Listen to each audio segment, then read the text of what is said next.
Good morning, my brothers and my sisters. My name is Reverend Hercules, Pastor Herkie Walls here, and I want to thank you all for deciding to tune in, and I thank you and I love you, and I'm so glad that you decide to come aboard with us.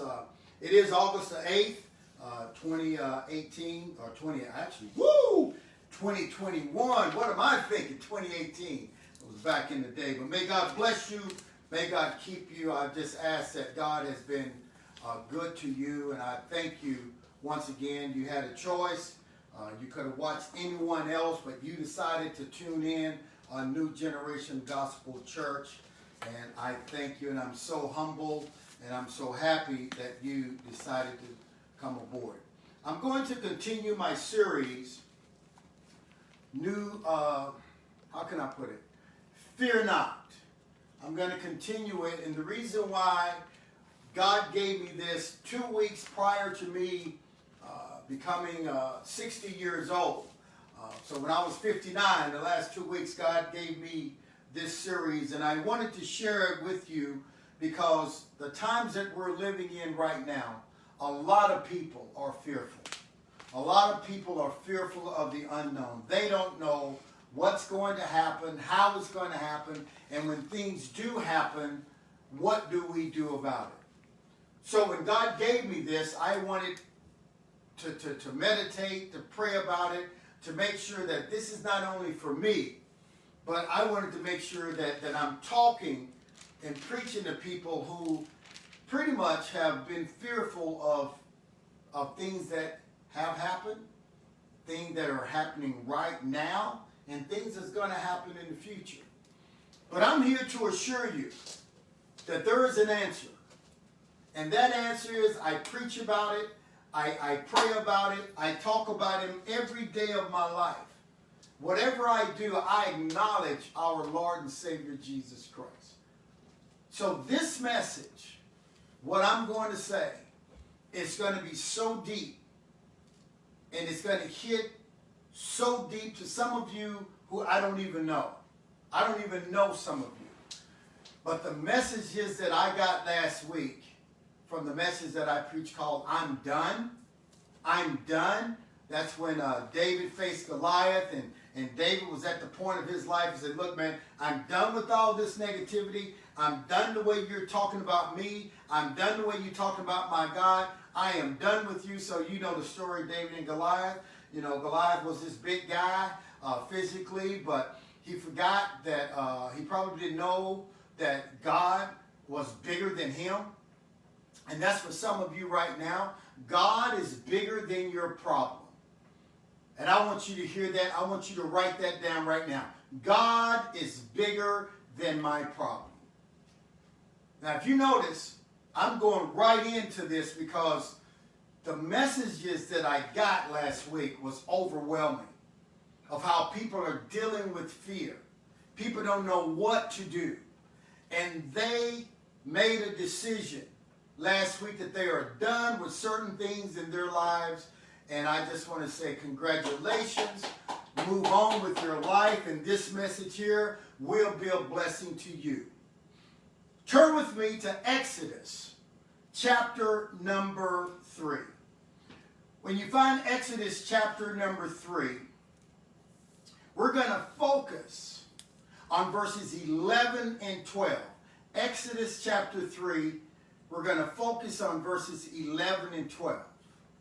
Now what we have here, we have God and Moses. They're in conversation.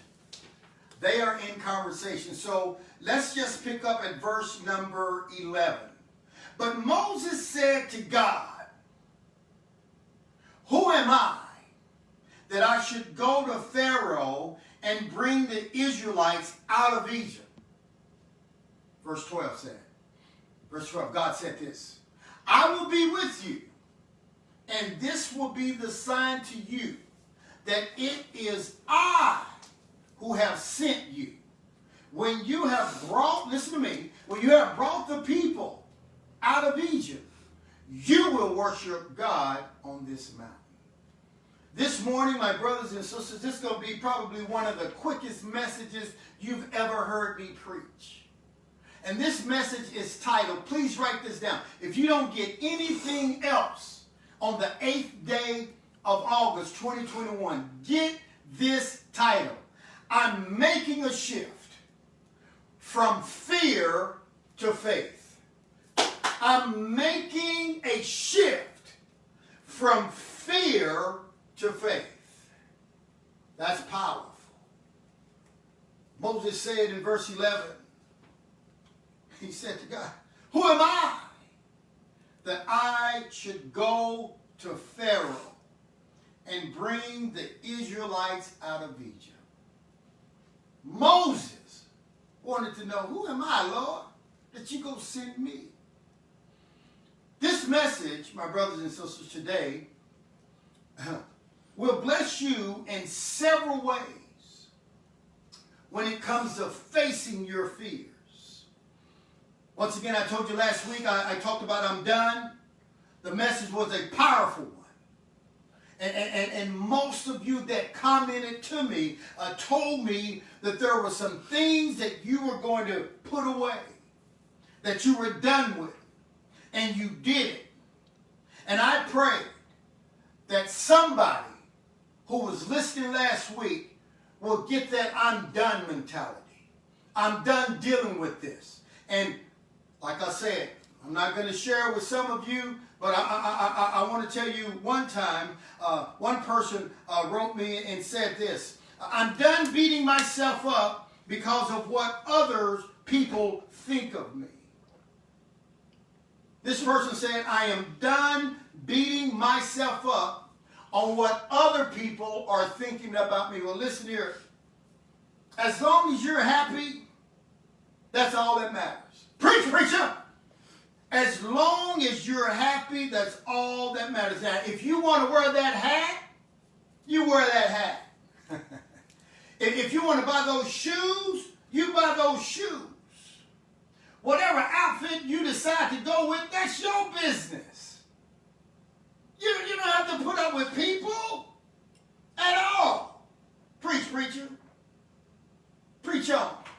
So my question to y'all is, what are you done with? Are you done? Are you done with certain people? Are you done trying to please people? Please tell me you are. This person was a powerful. And I'm so happy when that person wrote me. I preached it on Sunday. That person wrote me on a Tuesday. On Tuesday, that person said, you know what? I'm done worrying about what other folks think about me. I'm going to do what I want to do. Thank you, Pastor, that you gave me an opportunity to release it. That's right. So you're done. Once again, as long as you're happy, that's all that matters. Just tell yourself, I'm done. Now, how many of you,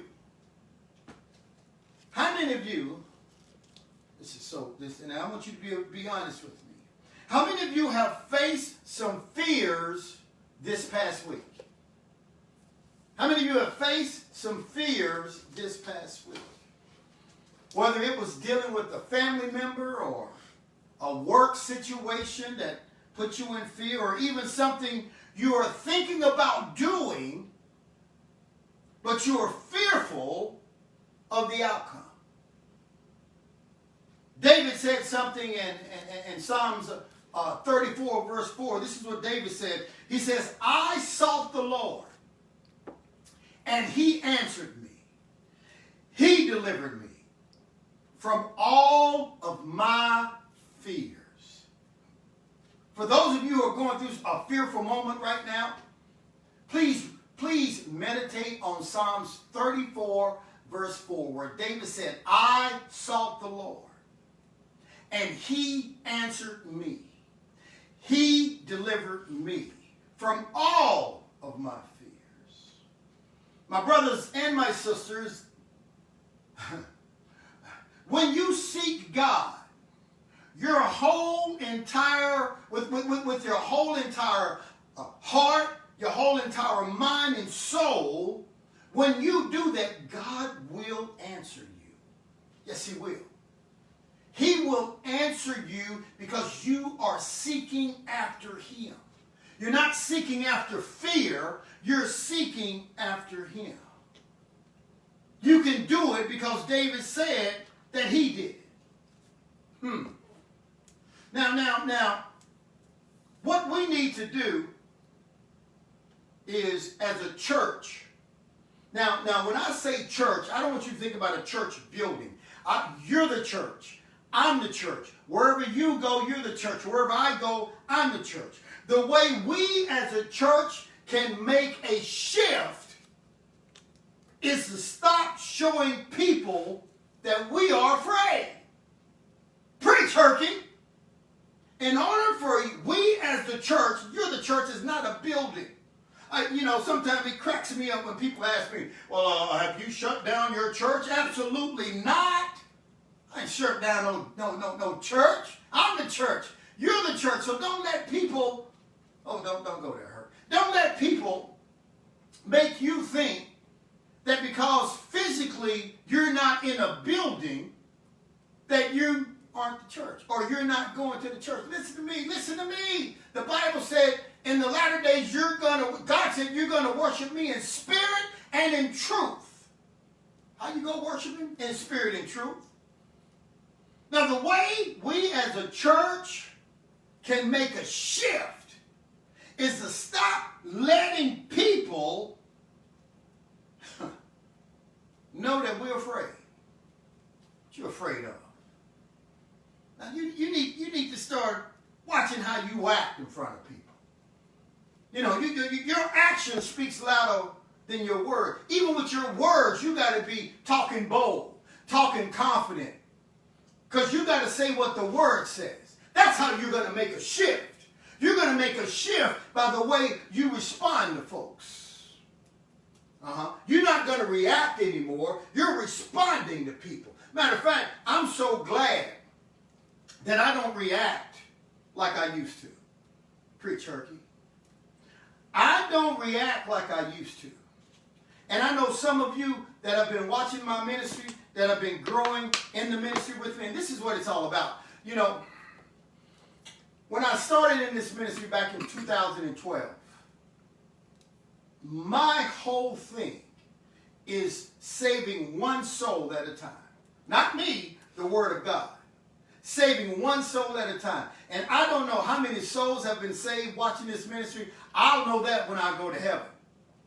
But what I'm telling all of us is that we as a church need to stop showing or acting like we are afraid and be bold. The way you act, the way you talk, the way you respond. Now let me tell you something that's going to help you. I told you to write down Psalms 34:4. Write that and meditate on that. Here's another thing I want all of us to write down. Matthew 6, where it says this. Do not worry, Jesus said. I believe it's verse 34. 33, 34. Do not worry about tomorrow. This is Jesus doing the talking. So if Jesus is telling us not to worry about tomorrow, for tomorrow will worry about itself. And then Jesus says each day has enough trouble of its own. If Jesus is telling me, and he's telling you, and he told the people back in the Bible days, don't worry about tomorrow. See, that's where that fear thing comes in. That's where that fear thing comes. You don't know what's going to happen tomorrow. Oh my God, what's going to happen tomorrow? Oh, am I going to get this? Oh, what's going to happen? What? Don't worry about it, Jesus said. Don't worry about tomorrow. What you need to do is concentrate on right now. Write this down. Write this down. Planning about tomorrow is time well spent. Planning about tomorrow is time well spent. Worrying about tomorrow is time wasted. Did you get that? Oh, I'm so glad. I'm so glad I got some of my homeboys that I grew up with, some of my family members that's back in Texas, some of my family members up in Ohio. I'm so glad you are getting this, and I'm so glad some of my friends that I'm at the University of Texas with, you guys are watching, you ladies are watching. I want to thank you, but let me tell you something. Stop Stop worrying about tomorrow. Don't even worry about it. God got you. Put in the chat, God got me. God got me. God got me. Is that proper English? Probably not, but you know what I'm talking about. The reason why most of us can't make a shift in our lives is because we are worrying about the what if it don't work syndrome. The reason why most of us can't make a shift in our lives is because we're worrying about what if it don't work. You're already defeated if you worry about what if it don't work. And you know, one thing I love, when in college, I visualized myself days and weeks before a track meet, days before a football game, days before I have to take an exam. I visualized myself being successful. I visualized myself being successful. I talked to myself being successful. I made a shift. I made a shift in the way I thought. And I made a shift in the way I talk. Now, I know that school is starting up here soon. I don't know about in your state. I don't know about in your county. But I know my son goes back to college. And I know here in Orlando, school starts one day this week. And there's a lot of parents that are worried about starting school up. Worried about their kids. Should they wear a mask? Should they not wear a mask? Should we keep them home, or should we bring them into the schools like it was back in the 90s and 80s and 70s and 60s when I went to school? My brothers and sisters, I know you have a battle. We're up against something that we've never been up against. But let me tell you something. We serve a God that has seen it all. We serve a God that has seen it all. He already knew this was going to happen before it happened. We are all facing challenges, and we all should look to God, especially when we are going to make a shift. We got to look to Him when we know that we are going to make a shift. And the reason why we got to look to Him when we make a shift is because He's the only one that already knows. He's the only one that's already ordered your step. He is the one that already got your future in mind. But all you need to do is make a shift.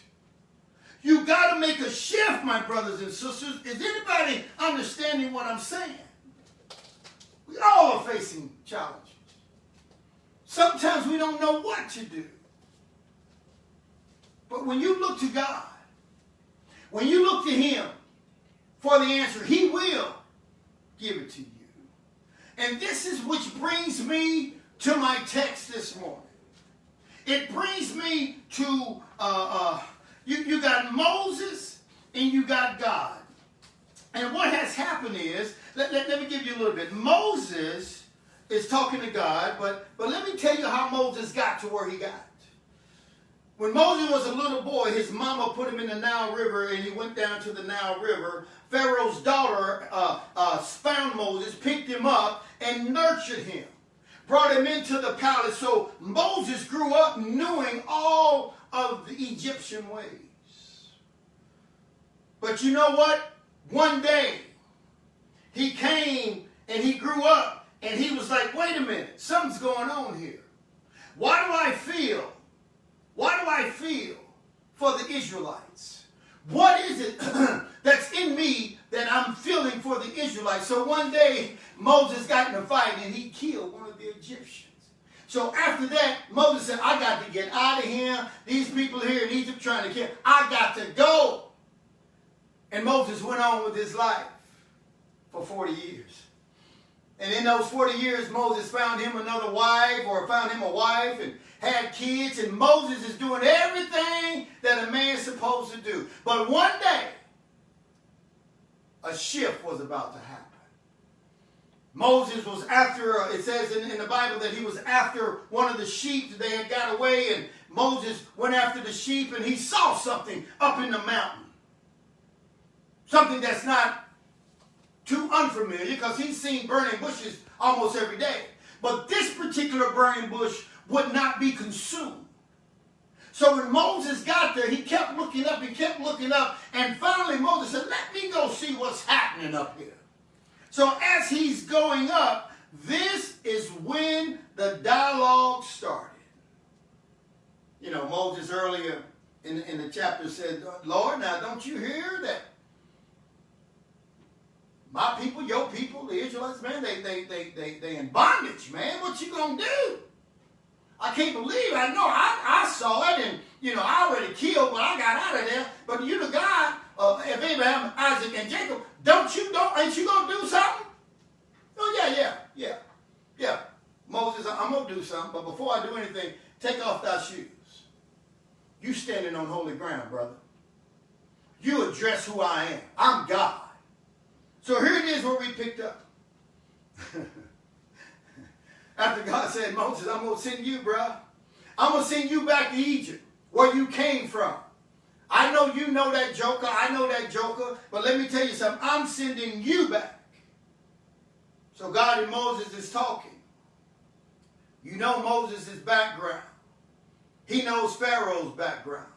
So as we pick up in verse 11, but Moses said to God, who am I that I should go to Pharaoh?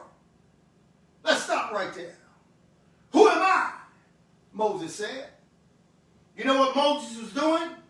Moses was doubtful, and Moses was fearful about who he was. That's right. He was doubtful, and he was fearful. And some of you are just like that right now. Why are you doubting yourself? Why are you being so fearful? Don't be like that. Have you ever doubted yourself when a big opportunity presented itself to you, but you said, no, I better not do it. I don't think I'm qualified. No, I better not do it. I don't think I'm the right fit. Beating yourself up, Moses said, who am I? Who am I that I should go back? You see, Moses knew Pharaoh. Moses knew Pharaoh was a bad boy. He was mean. Moses had eyewitness perspective. He's seen it. And now, God, you're asking me to go back where I started? You're asking me to go back where I fled? Oh, man, you got the wrong dude. Who am I? Can some of you imagine taking a test and you thought you passed the test, but you had to retake the test? In your life, things, sometimes don't always work out like you thought it was going to work out. So you have to retake the test until you pass the test. So see, for an example, let me give you an example. There's this couple, right? There's a couple, and the man sees his ex, and he sees the ex with somebody else, and then he gets mad because he sees his ex with somebody else. But what he don't understand is he hurt his ex-wife. That's why the ex left him. So now he's mad that she's moved on. She's made a shift in her life, and she moved on with herself. Or I can flip that on the other side. You got a man and a woman, and then the woman get mad because you didn't treat your man right, and the man said, okay, I'm going to make a shift. I'm going to move on with my life. They made a shift. But see, you need to pass the test so the next person you get, you will learn how to appreciate. Preacher! You need to appreciate what you have, because you have to take that test over and over and over again until you pass it. If you got unforgiveness in your house, you better forgive. If you got unforgiveness with people, you better forgive. Preach, Herkie. Moses had to go back and pass the test. But Moses said, who am I? Who am I that you go send me, Lord? Who am I? I can't do this by myself. But look at verse number 12. God let Moses know that he will help him pass the test. Look at verse 12. And God said to him, I will be with you. Say that. I will be with you. Say it. Say it out loud. God is with me, just like he was with Moses. And this will be a sign to you, Moses. Listen, I'm going to give you a sign of the one who sent you. When you brought these people up out of here, out of Egypt, you come to this mountain and you worship me. Preach, Herkie. God let Moses know that he will help him pass the test because he will be with him. God will be with you in every test you go through. Write that down. God is going to be with me wherever I go. As God was with Moses, he will be with you. Listen to me. It's time for you to make a shift from fear to faith. Preach, Herkie. It's time for you to make a decision today on the 8th day of August 2021. I'm making a shift from fear to faith. Now, how many of you would like to make a shift from fear to faith? How many of you would like to make a shift from fear to faith? You ready? I'm ready, Pastor. Yes, sir, I'm ready. Let me know. Number one, accept the fear. Accept it. That mountain is right in front of you. It ain't going nowhere. Don't act like it ain't there, because it's there. You got to face. You got to accept it. Accept that fear. But let me tell you what Jesus said in Mark 11:23. He says, truly I tell you, if anyone says to the mountain, says to the fear, go throw yourself into the sea, and does not doubt in their heart, but believe that what they say will happen, it will be done. Accept that the fear is there, but you speak to it. Speak to that fear. Just like Jesus told us in Mark 11:23.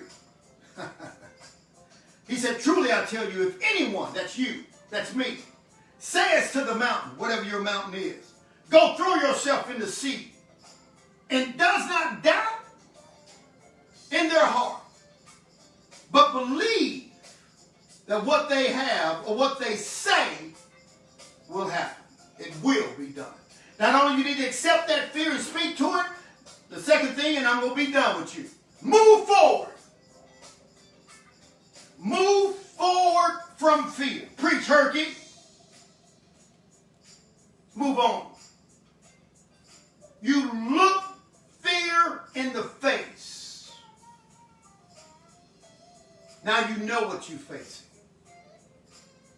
You know what you're facing. Back when I was with the Tampa Bay Buccaneers in the off season, I took Taekwondo. And my instructor at that particular time says, Walls, you look your opponent in the eye. That young man don't know what he did to me, but he changed the way I looked when I competed against people. I look at you in your eye. I look you in your eye. My daddy taught me that. Hey, Hoff, you look at a man in the eye. You look at a woman straight in their eyes, and don't you look nowhere else. That's what I do. So you look fear in the eye. You look at it. You let fear know, you know what? I'm moving on, man. I'm making a shift. I'm making a shift. I'm moving right now. I'm moving forward right now. I'm making a shift. That's what you need to do. You need to make a shift. Now listen to me. The same God that was with Moses is the same God that will be with you.